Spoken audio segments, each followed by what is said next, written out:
Qatar ഫൗണ്ടേഷൻ്റെ എർത്തന community നടത്തുന്ന എർത്തന price finalist ആയിട്ടുള്ള ഉർബി ഫൗണ്ടേഷൻ്റെ കേരളത്തിൽ നിന്നുള്ള ഒരേ ഒരു ഫൈനലിസ്റ്റാണ് ഉർബി ഫൗണ്ടേഷൻ. അതിൻ്റെ ഫൗണ്ടറായിട്ടുള്ള ആർക്കിടെക്ട് ഹസൻ നസീഫാണ് ഇന്ന് നമ്മുടെ കൂടെ ഇൻ്റർവ്യൂവിനുള്ളത്. സോ നമുക്ക് അവരുടെ അടുത്ത് ചോദിക്കാം. സോ എന്താണ് ഉർബി ഫൗണ്ടേഷൻ? അത് രൂപീകരിക്കാൻ എന്താണ് നിങ്ങളുടെ ഒരു പ്രചോദനമായിട്ടുള്ളത്? ഉർബി ഫൗണ്ടേഷൻ എന്ന് പറയുന്നത് കേരളത്തിൽ പ്രവർത്തിച്ചുകൊണ്ടിരിക്കുന്ന 10 വർഷമായിട്ട് പ്രവർത്തിച്ചുകൊണ്ടിരിക്കുന്ന NGO ആണ്.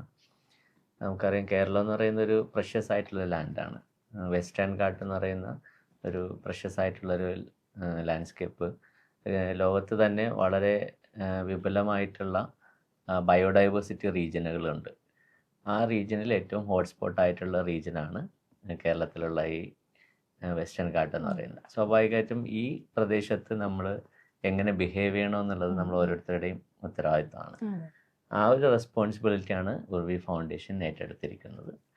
എങ്ങനെയായിരിക്കണം കേരളം പോലൊരു ചെറിയ പ്രദേശത്ത് എന്നാൽ വലിയ ജനസംഖ്യയുള്ള 3.3 ഏതാണ്ട് കോടി മനുഷ്യന്മാരുണ്ട്. ഇവിടെ നമ്മൾ അതിൻ്റെ ഒരു സ്റ്റാറ്റിസ്റ്റിക്സ് നോക്കുകയാണെങ്കിൽ 1 കോടിയിലധികം വീടുകളുണ്ട് എന്ന് പറഞ്ഞാൽ അത്രയധികം നീഡ്സ് നമുക്കുണ്ട്. അപ്പോൾ അത്രയധികം ഇൻഫ്രാസ്ട്രക്ചറൽ നീഡുള്ളൊരു പ്രദേശത്ത് എന്നാൽ വൾണറബിൾ ആയിട്ടുള്ള വളരെ സെൻസിറ്റീവ് ആയിട്ടുള്ള ഒരു എക്കോ റീജിയനിൽ നമ്മൾ എങ്ങനെ ബിഹേവ് ചെയ്യണം എന്നുള്ള ഒരു സ്റ്റഡീസാണ് യഥാർത്ഥത്തിൽ നമ്മളിതിൻ്റെ പിന്നിലൊരു പ്രചോദനം എന്ന് പറയുന്നത്. അർത്ഥത്തിലൊരു എൻവയോൺമെൻ്റൽ ആയിട്ടുള്ള എക്കോ കോൺഷ്യസ് ആയിട്ടുള്ള ഡെവലപ്മെൻറ്റ്സ് നമ്മൾ എങ്ങനെ ചെയ്യണം, അതിനുള്ള പ്രതിവിധി എന്താണ് എന്നൊക്കെയുള്ള അന്വേഷണമാണ് ഉർബി ഫൗണ്ടേഷൻ്റെ ബേസ് എന്ന് പറയുന്നത്. ഓക്കെ. അപ്പോൾ ഈ അവാർഡിന് അർഹനായിട്ടുള്ളത് ഈ സ്റ്റോൺ ഫ്രീ മൂവ്മെൻ്റ് ആണല്ലോ. അപ്പോൾ സ്റ്റോൺ ഫ്രീ മൂവ്മെൻ്റ് എന്താണ്? അതുമായി എന്താണ് ഈ ഒരു കേരളത്തിൻ്റെ ഇപ്പോഴത്തെ കാലാവസ്ഥയ്ക്ക് അനുസരിച്ച് നമുക്ക് കുറച്ചുകൂടെ അതിനെ എക്സ്പ്ലെയിൻ ചെയ്യാൻ പറ്റുമെന്ന് തോന്നുന്നു. അപ്പോൾ അതെന്താണെന്നൊന്ന് പറഞ്ഞാൽ. സ്റ്റോൺ ഫ്രീ മൂവ്മെൻറ്റ് എന്ന് പറയുന്നത് 2017 പിന്നെ ഉർബി ഫൗണ്ടേഷൻ സ്റ്റാർട്ട് ചെയ്തിട്ടുള്ളൊരു ലോങ് ടേം മിഷനാണ്.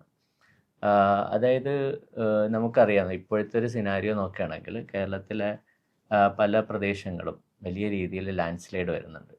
ഇന്ത്യയിലെ കണക്കനുസരിച്ചിട്ട് 2015 മുതൽ ഇന്ത്യയിൽ ഏതാണ്ട് നടക്കുന്ന എല്ലാ ലാൻഡ് സ്ലൈഡുകളിലും 60% കേരളത്തിലാണ്. അപ്പോൾ അത്രയും ചെറിയൊരു പ്രദേശത്ത് ഇത്രയധികം ലാൻഡ് സ്ലൈഡുകൾ വരുന്നുണ്ടെങ്കിൽ അതിന് കാരണം അവിടുത്തെ ഒരു എക്കോ സെൻസിറ്റീവ്നെസ് ആണ്. അപ്പോൾ ആ ഒരു സെൻസിറ്റീവ് ആയിട്ടുള്ള ഒരു റീജിയനിൽ നമുക്ക് എങ്ങനെയാണ് നമ്മുടെ നീഡ്സിനെ ഫുൾഫിൽ ചെയ്യാൻ പറ്റുക എന്നുള്ളതാണ്. അപ്പോൾ അതിലൊരു പ്രശ്നം എന്ന് വെച്ചാൽ നമ്മുടെ ക്ലൈമറ്റ് ചേഞ്ച് എന്ന് പറയുന്ന ഒരു പ്രതിസന്ധിയുണ്ട്. ഈ ക്ലൈമറ്റ് ചേഞ്ച് വരുന്നതിൻ്റെ ഭാഗമായിട്ട് ധാരാളമായി മഴ പെയ്യുന്നു. അപ്പം ഈ സെൻസിറ്റീവ് ആയിട്ടുള്ള സ്ഥലങ്ങളിൽ ഇത്ര അധികം മഴ പെയ്യുമ്പോൾ ഉണ്ടാകുന്ന നാശം അതൊരു സ്ഥലത്തുണ്ട്. അതേസമയം മറ്റൊരർത്ഥത്തിൽ നമ്മൾ അതിനെ ആക്രമിക്കുന്നുണ്ട് പല രീതിയിലും. അതായത് ഈ പറഞ്ഞ ഇൻഫ്രാസ്ട്രക്ചറൽ നീഡ്സിന് വേണ്ടി നമ്മളൊരു ക്വാറിയിങ് എന്ന് പറയുന്ന വളരെ പ്രധാനപ്പെട്ട ഒരു സംഗതിയാണ്. ക്വാറിയിങ് ചെയ്തിട്ടാണ് ഇവിടെയുള്ള എല്ലാ ബിൽഡിങ്ങുകളും.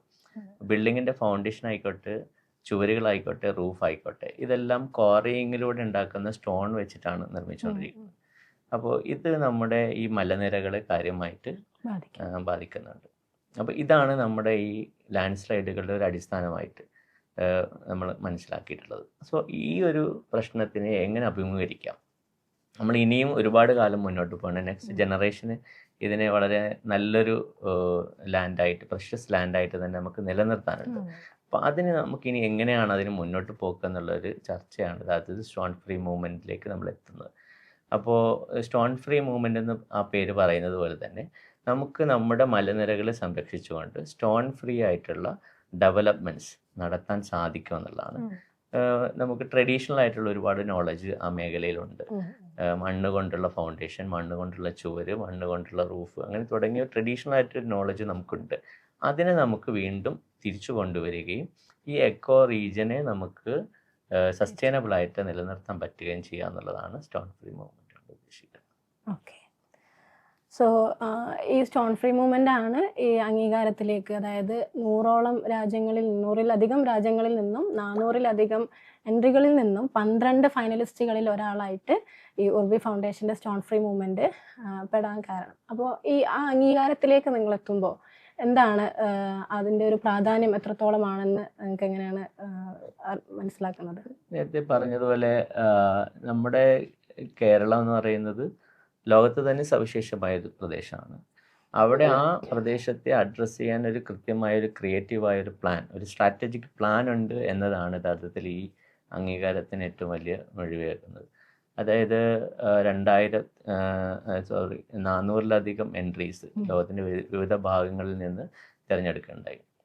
അപ്പോൾ അതിൽ മഡഗാസ്കർ ഉൾപ്പെടെ അങ്ങനെ ആമസോൺ അങ്ങനെ തുടങ്ങി ഏതൊക്കെ എക്കോ സെൻസിറ്റീവ് ആയിട്ടുള്ള റീജിയൻ ഉണ്ടോ അവിടെയൊക്കെയുമുള്ള പ്രൊജക്റ്റുകളെ പറ്റിയാണ് പഠിച്ചിട്ടുള്ളത്. ആ പഠനത്തിൻ്റെ അടിസ്ഥാനത്തിൽ നമുക്കൊരു ലോങ് ടേം വിഷനും അതുമായി ബന്ധപ്പെട്ട് നമ്മൾ ചെയ്തുകൊണ്ടിരിക്കുന്ന 5 തരം വ്യത്യസ്ത പദ്ധതികളുണ്ട്. ആ പദ്ധതികളുടെ അടിസ്ഥാനത്തിലാണ് അതിൻ്റെ ഒരു വയബിലിറ്റിയും അതിൻ്റെ ഒരു പിന്നെ സസ്റ്റൈനബിലിറ്റിയൊക്കെ മനസ്സിലാക്കിയിട്ടാണ് അതിനൊരു അംഗീകാരം കിട്ടിയിട്ടുള്ളത്.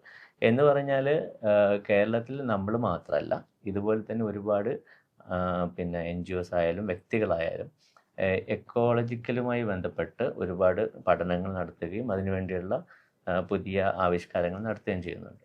അപ്പോൾ ആ മേഖലയിൽ കുറച്ചുകൂടി വളരെ സിസ്റ്റമാറ്റിക് ആയിട്ട് പ്രവർത്തിക്കുന്നു എന്നതുകൊണ്ടാവാം നമ്മൾ ഈ ഒരു സെലക്ഷനിലേക്ക്.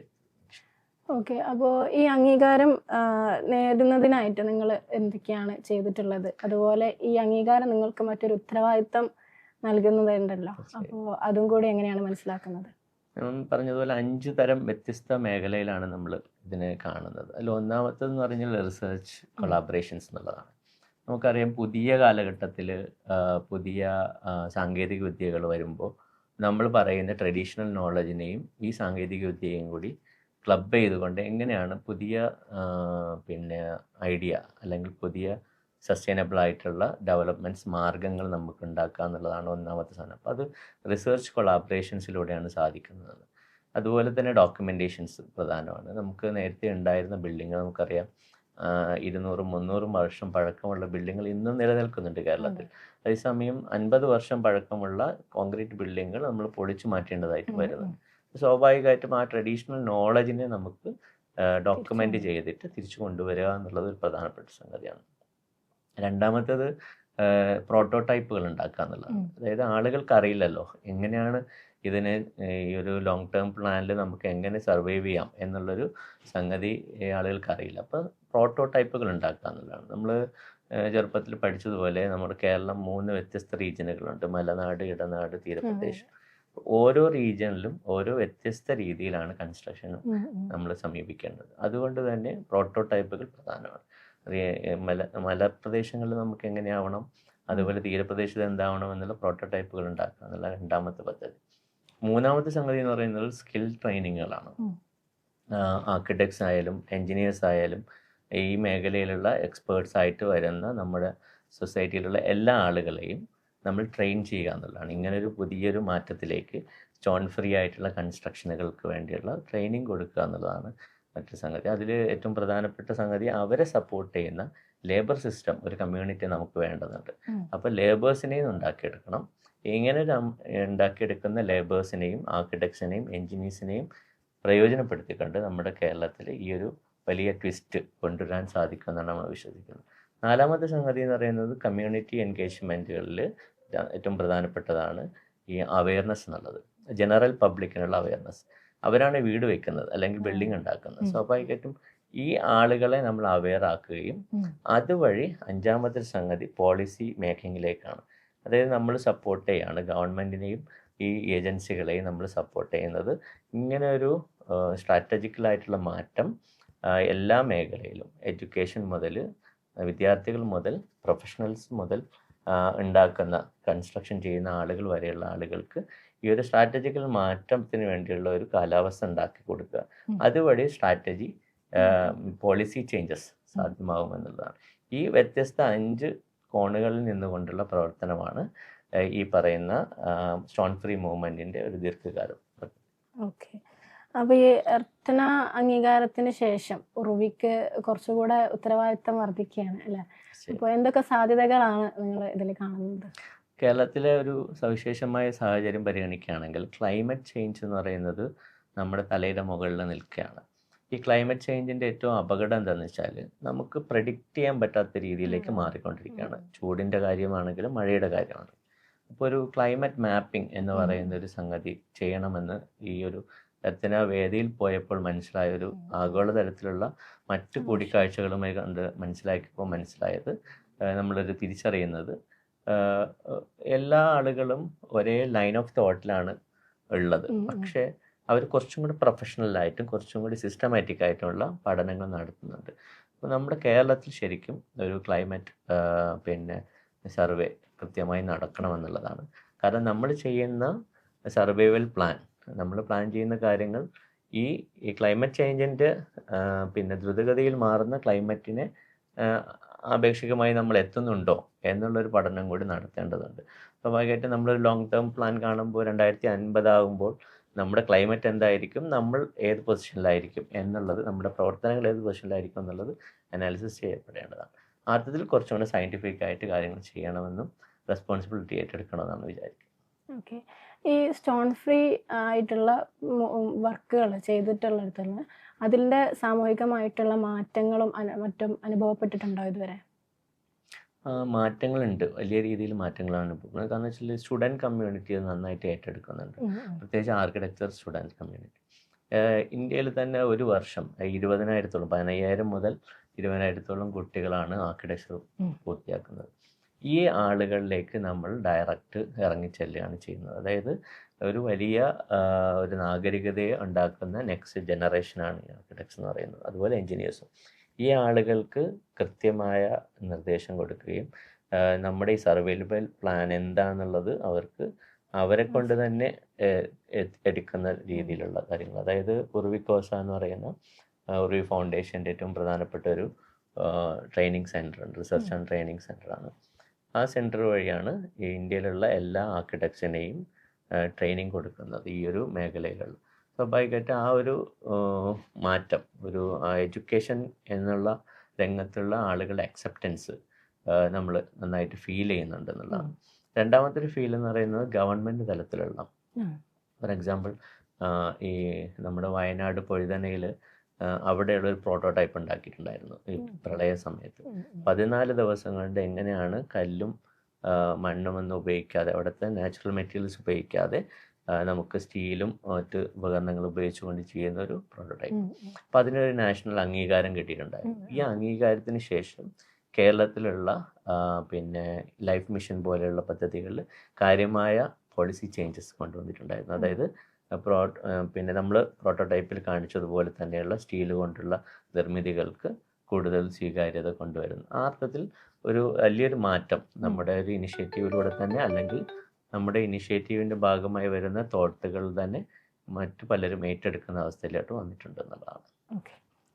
സോ ഈ കേരളം പോലത്തെ ഒരു നാട്ടിൽ ഈ ഇത്തരത്തിലൊരു സ്റ്റോൺ ഫ്രീ മൂവ്മെൻറ്റ് ആളുകളുടെ ചിന്തകളും മറ്റും സ്വാധീനിക്കേണ്ട ഒരു കാര്യമുണ്ടല്ലോ. അപ്പം അതിൽ എത്രത്തോളം വെല്ലുവിളികൾ നിങ്ങൾക്ക് നേരിട്ടിട്ടുണ്ടായിരുന്നു? വെല്ലുവിളികൾ എന്ന് പറയുന്നത് എഡ്യൂക്കേഷൻ എന്ന് പറയുന്നത് നമുക്കറിയാം, നമ്മുടെ നാട്ടിൽ നല്ല നിലയിൽ സാക്ഷരത കൈവരിച്ചൊരു നാടാണ്.